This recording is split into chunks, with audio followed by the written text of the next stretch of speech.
Yeah, so I found Leighton Vans through socials more than anything. A few friends had told me about Leighton Vans as well. So then when I came across it on social media, it stood out to me, like the Vans stood out to me, the personalisation which you could have within the Vans. Sort of like the choices, like they stand out a lot more from like a normal van. Yeah, originally always looking for a VW. I did come across a few different ones, but once I had a look at Leighton, that's what stood out, the body kits, etc. Then yeah, that's what finalised the sort of choice for me.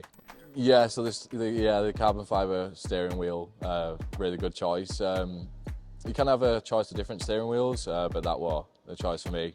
Yeah, so the electric sliding doors, for me personally, has just made that so much easier. That was a must. You can get an electric boot as well, which I decided against. It's more the side access I'll be using. But yeah, the electric doors are so easy to use, literally from a key. Yeah, so future plans, I'm really looking forward to. I'm going to put it on air suspension and then have a side access ramp. So I think once everything's sort of put together, that'll be really good. Leighton have been really good with finding me somewhere to get air suspension, being really supportive with that. So happy days.